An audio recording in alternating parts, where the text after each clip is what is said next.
후보 보조금도 뭐 중요하지만 미래한국당 입장에서는 당선 가능성을 높이려고 특히 기호 3번을 달아야 됩니다. 그래서 의석을 최대한 확보를 해야 되는데 최소한 20석 정도가 돼야 되는데 자유한국당 의원들이 이적해서 20석을 채우고 이들한테 전략 공천하겠다 이런 얘기를 하고 있는데 선관위에서는 이걸 하면 안 된다. 좀 브레이크를 거는 상황이죠. 예, 자유한국당이 이제 비례 의석을 많이 확보하기 네. 위해서 만든 게 이제 위성정당 미래한국당인데 네. 이제 뭐 지역구 투표에는 한국당이 하고 비례대표 투표에는 미래한국당에 해서 미래한국당하고. 뭐 많이 받겠다라는 게 이제 전략이었는데 이제 그게 제도에 걸린 거거든요.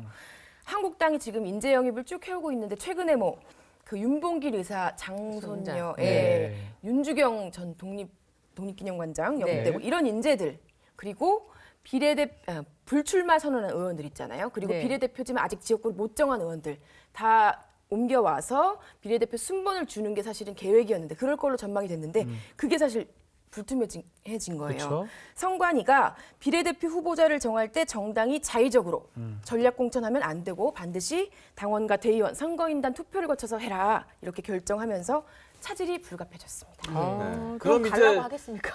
그럼 이제 그러네요. 미래한국당을 가도 비례대표 순번 받기가 쉽지 않게 된 건데 이래도 가는 사람들이 있을까요? 지난주에 우리 박지훈 변호사는 내가 자유한국당 의원이라면 무조건 간다라고 말씀하셨거든요. 선관위가 이런 결정을 내릴 줄은 잘 몰랐기 때문에 그랬는데 네. 그래도 좀 갈 것 같아요. 그래도 어차피 자유한국당에서 당선되기 어렵고 공천을 받기 어렵다면 그래도 미래한국당 쪽으로 가서라도 네. 뭔가 노려보지 않을까 생각도 드는데요. 잘 모르겠습니다. 저희가 어떻게 알겠습니까? 네. 어때요? 저는 이 미래한국당에 대해서 이런 코멘트가 되게 인상적이더라고요. 미래가 아니라 무례한 한국당. 아, 그렇게 얘기 됩니까? 아니 아. 그렇게 코멘트 하시는 분이 있더라고요. 아, 민주당 그래요? 당원인데 그죠? 네. 네. 그래가지고 그거를 보면서 아 또 이렇게 무례한국당이라고 하다니라는 생각을 했는데 그 정도로 이 전략 공천이라는 것을 굉장히 이용해서 다른 분들을 다 영입한다 이런 꼼수 아닙니까? 네. 이런 거는 꼼수기 때문에 바른미래당에서도 그걸 바른미래당 출신 네. 그 이혜훈 의원도 이 부분을 경계해야 된다. 아. 그래서 그렇게 하지 말자. 그런 얘기까지 나오고 아직도 미래한국당 말고 우리가 비례공천 잘해서 얘기해야죠. 하자라는 그 의견을 아직도 지금 저버리지 않고 있습니다. 어때 이은경 평론가는 또 이것도 찬성하십니까? 아니요, 전 찬성하지 않습니다. 아. 왜냐하면 정치라고 하는 게 실리인 것 같지만 명분이 바로 실리입니다. 근데 명분이 없는 짓을 하면 그 당시에 짓입니까, 이게? 예, 명분이 네. 없는 짓이죠. 왜냐하면 이게 생계형 정치인들이 보여주는 모습들이잖아요. 네.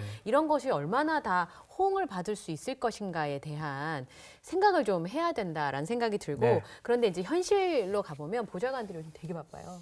그러니까 지역에 이제 여론조사 돌리고 그다음에 선거가 될 것인가 안 될 것인가 그 외에는 아무 생각이 없습니다. 그러니까 안에 있으면 밖에서 보면 저렇게 하면 다음 정권 교체를 할 가능성들을 줄이는 일들인데 왜 저럴까 그랬잖아요. 근데 안에 있으면 그게 당연한 일이라고 얘기를 하더라고요. 네. 현실적으로 벌어진 일이긴 한데 뭐 김재원 의원의 경우에는 20석이 넘게 28석이라고 얘기했어요. 예, 큰 포부를 뭐 위시풀 띵킹을 얘기하셨는데요. 위시풀 띵킹 분명히 말하는데 네. 가능성 없어요. 예, 이거? 그러니까 말하자면 약간 희망 고문 아, 같은 희망이다. 제 생각에는 희망적인 얘기를 이제 그걸 현실인 것처럼 말씀을 하신 것 같은데 지금 대부분의 예측하는 분들이 한 10석에서 15석? 예, 그거는 이제 지금 자유한국당의 지지율이 아주 내려간다고 했을 때도 네. 10에서 20% 사이는 확보를 하니까 자유한국당에 대한 그 당 투표율이 전부 옮겨간다고 했을 때, 가정했을 예, 때. 그 정도 예상을 합니다만, 전 이건 좀 옳지 않다라는 생각이 들고요. 또 이게 어쩌면 분리가 되는 효과를 가져오지 않을까 이런 생각이 듭니다. 무슨 얘기죠, 그게? 국회의원은 예. 박지원 변호사를 뽑고 싶어요. 예. 근데 자유한국당 배지로 나온 거예요. 예. 그래서 어떡하지라고 생각했는데 당은 그 여기를 찍지 않고 국회의원만 여기를 찍는 거죠. 당에 대한 투표가 분리가 된 상황이니까 어떻게 보면 그걸 분리하는 효과를 물과 기름을 이렇게 잘라내는 효과를 주지 않을까 뭐 이런 생각도 해봤습니다. 28석 가능성 있습니까? 어때요? 전혀 없다고 봅니다. 아, 전혀 전혀 없습니까? 없다고 봅니다. 뭐 이렇게 물어보면 뭐 힘도 없이 그렇게 대답을 하시네요. 네, 아까 좀 전에 28석 얘기가 나왔을 때 네. 택도 없는 소리다. 깜놀하셨죠? 네, 네. 생각이 들었고 28석이라고 하면은 뭐 원래 계획했던 대로 전략 공천이 됐을 때도 그것은 굉장히 무리한 숫자인데 28석이라는 숫자를 내건 것만큼 이건 그냥 완전히 희망이다라는 생각이 들어요. 희망이다. 네. 네. 자, 야권의 진보, 보수 모두 대통합을 두고 줄다리기를 하고 있습니다. 오늘 많은 얘기를 했는데 진정한 대통합을 위해서 충원을 좀 한번 우리 다 패널 한번 해볼까요?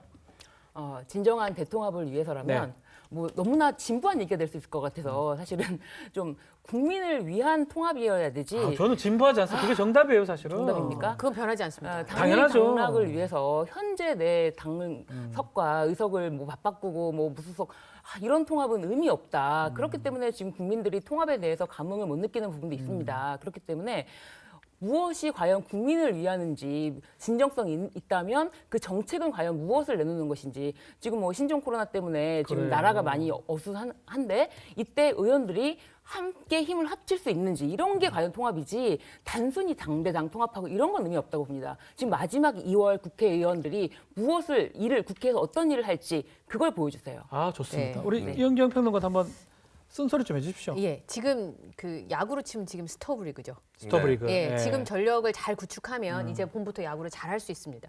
근데 요즘에 그 얘기를 다룬 드라마가 굉장히 인기가 있는데요. 보고 있습니다. 저는 예, 매일. 예. 많이 보고 있을 거라고 네. 예상했습니다. 꼴찌 팀을 1등 팀을 만들기 위해서 첫 번째 단장이 한 건 하던 걸 하지 않고 안 하던 걸 하는 겁니다. 네. 그러니까 지금 제가 볼 때 보수 대통합에 해야 되는 건 하던 걸 하지 마십시오. 그러니까 그 민생인 거 뻔히 알면서도 정치 때문에 발목 잡아야 되는 일. 예를 들어 신종 코로나 바이러스와 관련된 그 안건만이라도 빨리빨리 통과시켜주는 안 하던 걸 하고 하던 걸 안 하던 걸 하고 하던 걸 하지 않는다면 새로운 변화의 시장은 전 충분히 있다고 생각합니다. 네. 자, 네. 우리 MC 장원 또 한번 말씀해 주십시오. 그 황교안 대표가 종로 출마 선언하면서 빌려왔던 표현이 있죠. 아, 생직사 사직생. 예, 맞죠? 이순신이죠. 이순신. 네, 이순신 장군이 네. 했던 말로만 하지 않으셨으면 좋겠습니다. 네. 그 말은 그렇게 하시고 한 행동을 보면 생직생 사직사 이렇게 하시는 것 같거든요. 안전제일주의. 뭐 이런. 네. 그러니까 진짜로 생직사 사직생의 각오로 하셨으면 좋겠습니다. 그러니까 뭔가 욕심을 좀 버리셨으면 좋겠다라는 생각이 듭니다. 네. 우리 김민주 기자도 오늘 뭐 네. 한번 쓴소리 한번 해볼까요? 저는 뭐 보수통합 위해서는 사석을 버리십시오. 아, 죽은 돌. 죽은 돌. 국장님한테 한 말씀 좀 해볼. 국장님이요? 예. 거기 보지 마시고요. 카메라를 보셔야 될 것 같아요. 3회는 나오지 말라고 하더라고요. 네. 아니 이름을 불러주세요. 네. 국장님이요? 펭수처럼. 시가 뭔데? 아, 죄송합니다. 편집해 주십시오. 예. 네. 자, 끝나기 전에 제가 정말 궁금한 게 하나 있었는데 네. 그냥 재미로 궁금한 게 하나 있었는데 질문을 못 했거든요. 네. 근데 마지막으로 하나 하고 끝내도 될까요? 네. 만약에 박근혜 전 대통령이 뭐 사면이 된다거나 뭐 석방돼서 나온다면 상상을 해보는 겁니다. 어느 당의 손을 잡아줄까요?